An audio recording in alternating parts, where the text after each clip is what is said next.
Chapter 9, Exemplary in Habit, Deportment, and Dress, a high and elevating work.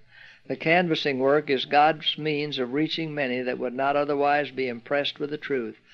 The work is a good one, the object high and elevating, and there should be a corresponding dignity of deportment. The canvasser will meet men of varied minds. He will meet those who are ignorant and debased and can appreciate nothing that does not bring them money. These will be abusive, but he should not heed them. His good nature should never fail. He should take a cheerful, hopeful view of every perplexity. He will meet those who are bereaved, disheartened, and sore, and wounded in spirit. He will have many opportunities of speaking to these kind words, and words of courage, hope, and faith. He may be a wellspring to refresh others if he will, but in order to do this he must himself draw from the fountain of living truth. Volume 5, page 405. Dangerous to do careless work. Well may everyone feel an individual responsibility in this work. Well may he consider how he may best arrest the attention, for his manner of presenting the truth may decide the destiny of a soul. If he makes a favorable impression, his influence may be to that soul a savor of life unto life, and that one person enlightened in regard to the truth may enlighten others. Therefore it is dangerous to do careless work in dealing with minds. Volume 5, page 405. Need of energy and enthusiasm. Among the people professing present truth there is not a missionary spirit corresponding with our faith. The ring of the true gold in character is wanting. Christian life is more than they take it to be. It does not consist in mere gentleness, patience, meekness, and kindliness. These graces are essential, but there is need of courage, force, energy, and perseverance also. Many who engage in the work of canvassing are weak, nerveless, spiritless, easily discouraged. They lack push. They have not those positive traits of character that give men power to do something, the spirit and energy that kindle enthusiasm. The canvasser is engaged in an honorable business, and he should not act as though he were ashamed of it. If he would have success attend his efforts, he must be courageous and hopeful. Cultivate active virtues. The active virtues must be cultivated as well as the passive. The Christian, while he is ever ready to give the soft answer that turneth away wrath, must possess the courage of a hero to resist evil. With the charity that endureth all things, he must have the force of character which will make his influence a positive power for good. Faith must be wrought into his character. His principles must be firm. He must be noble-spirited, above all suspicion of meanness. The canvasser must not be self-inflated. As he associates with men, he must not make himself conspicuous, talking of himself in a boastful way, for by this course he would disgust intelligent, sensible people. He must not be selfish in his habits, nor overbearing and domineering in his manners. Employ tact.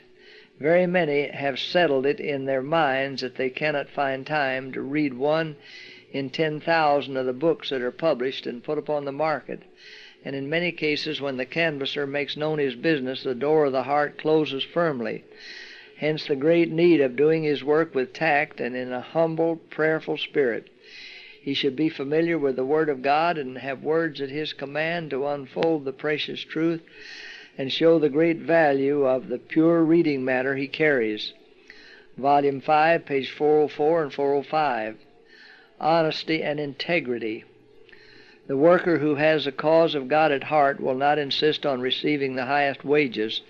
He will not plead, as some of our youth have done, that unless he can make a stylish and elegant appearance and board at the best hotels, he will not be patronized. What the canvasser needs is not the faultless apparel or the address of the dandy or the clown, but that honesty and integrity of character which is reflected in the countenance.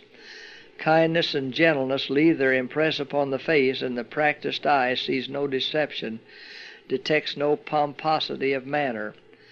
A large number have entered the field as canvassers with whom premiums are the only means of success. They have no real merit as workers. They have no experience in practical religion. They have the same faults, the same tastes and self-indulgences that characterized them before they claimed to be Christians. Of them it may be said that God is not in their thoughts. He has no abiding place in their hearts. There is a littleness, an earthliness, a debasement in their character and deportment that testifies against them that they are walking in the way of their own hearts and in the sight of their own eyes. They will not practice self-denial, but are determined to enjoy life. The heavenly treasure has no attractions for them. All their tastes are downward, not upward. Friends and relatives cannot elevate such persons, for they have not a mind to despise the evil and choose the good. Volume 5, page 402. Chaste, meek, temperate. Canvassers need self-culture and polished manners, not the affected and artificial manners of the world, but the agreeable manners that are the natural result of kindness of heart and a desire to copy the example of Christ. They should cultivate thoughtful, caretaking habits, habits of industry and discretion, and should seek to honor God by making of themselves all that it is possible for them to become. Jesus made an infinite sacrifice to place them in right relation to God and to their fellow men, and divine aid combined with human effort will enable them to reach a high standard of excellence. The canvasser should be chaste like Joseph, meek like Moses, and temperate like Daniel. Then a power will attend him wherever he goes. Volume 5, page 396.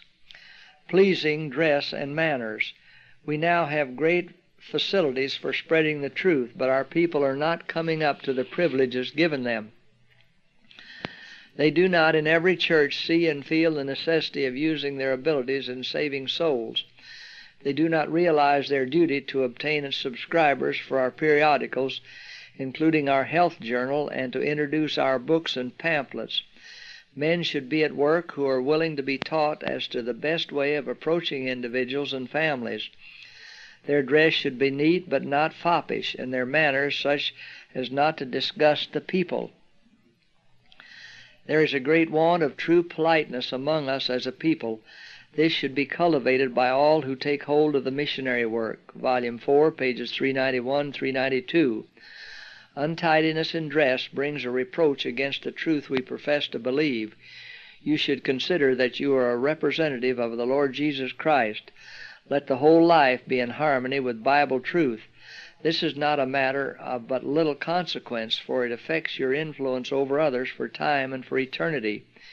You cannot expect the Lord to give you the fullest success in winning souls for Him unless your whole manner and appearance is of a nature that will win respect. The truth is magnified even by the impression of neatness in dress. Letter 336, 1908.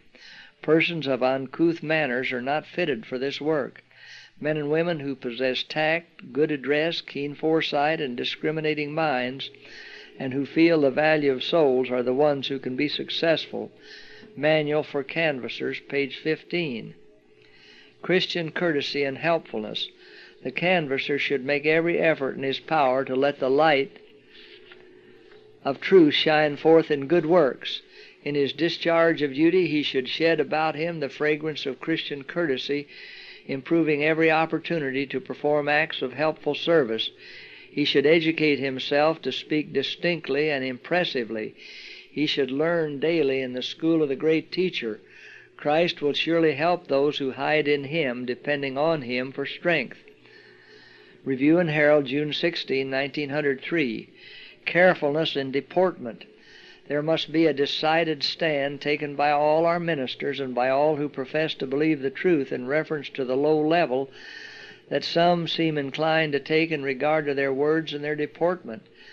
These, in many cases, in no way correspond with the holy sacred truths that we profess. Many feel competent to become canvassers and colporteurs who are unconverted. They never have had the transforming grace of Christ. They are not pure. They are daily living a careless, sinful life. Their practices are such as make holy angels hide their faces. We must reach a higher standard, or we will be a reproach to the cause of God and a stumbling block to sinners. Letter 26D, 1887. Example in health reform. In your association with unbelievers, do not allow yourselves to be swerved from right principles. If you sit at their table, eat temperately, and only of food that will not confuse the mind. Keep clear of intemperance. You cannot afford to weaken your mental or physical powers lest you become unable to discern spiritual things. Keep your mind in such a condition that God can impress it with the precious truths of His Word. Thus you will have an influence upon others. Many try to correct the lives of others by attacking what they regard as wrong habits. They go to those whom they think in error and point out defects, but do not put forth earnest, tactful effort in directing the mind to true principles. Such a course often fails of securing the desired results. In trying to correct others, we too often arouse their combativeness and thus do more harm than good. Do not watch others in order to point out their faults or errors. Teach by example. Let your self-denial and your victory over appetite be an illustration of obedience to right principles. Let your life bear witness to the sanctifying and ennobling influence of truth. Volume 6, page 336 and 337. The graces of the Spirit. God in His great love is seeking to develop in us the precious graces of His Spirit. He permits us to encounter obstacles, persecution, and hardships not as a curse, but as the greatest blessing of our lives. Every temptation resisted, every trial bravely borne gives us a new experience and advances us in the work of character building. The soul that through divine power resists temptation reveals to the world and to the heavenly universe the efficiency of the grace of Christ. Mount of Blessing, pages 170 and 171. Personal atmosphere. Every soul is surrounded by an atmosphere of its own, an atmosphere, it may be, charged with the life-giving power of faith, courage, and hope, and sweet with the fragrance of love, or it may be heavy and chill with the gloom of discontent and selfishness, or poisonous with the deadly taint of cherished sin. By the atmosphere surrounding us, every person with whom we come in contact is consciously or unconsciously affected. Christ's Object Lessons, page 339. Character is power. Character is power. The silent witness of a true, unselfish, godly life carries an almost irresistible influence. By revealing in our own life the character of Christ, we cooperate with Him in the work of saving souls. It is only by revealing in our life His character that we can cooperate with Him. And the wider the sphere of our influence, the more good we may do. Christ's Object Lessons, page 340. True as needle to pole. May the Lord help everyone to improve to the utmost the talents committed to His trust. Those who work in this cause do not study their Bibles as they should. If they did, its practical teachings would have a positive bearing upon their lives. Whatever your work may be, dear brethren and sisters, do it as for the Master, and do your best. Do not overlook present golden opportunities and let your life prove a failure while you sit idly dreaming of ease and success in a work for which God has never fitted you. Do the work that is nearest you. Do it even though it may be amid peril and hardships in the missionary field. But do not, I beg of you, complain of hardships and self-sacrifices. Look at the Waldenses. See what plans they devised that the light of the gospel might shine into benighted minds. We should not labor with the expectation of receiving our reward in this life, but with our eyes fixed steadfastly upon the prize at the end of the race. Men and women are wanted now who are as true to duty as the needle to the pole. Men and women who will work without having their way smoothed and every obstacle removed. When you live your faith, I have described what canvassers ought to be, and may the Lord open their minds to comprehend this subject in its length and breadth, and may they realize their duty to represent the character of Christ by their patience, courage, and steadfast integrity. Let them remember that they can deny Him by a loose, lax, undecided character. Young men, if you take these principles with you into the canvassing field, you will be respected, and many will believe the truth you advocate because you live your faith. because your daily life is as a bright light set upon a candlestick, which giveth light to all that are in the house. Even your enemies, as much as they war against your doctrines, will respect you, and when you have gained this much, your simple words will have a power and will carry conviction to hearts. Volume 5, page 406 and 407.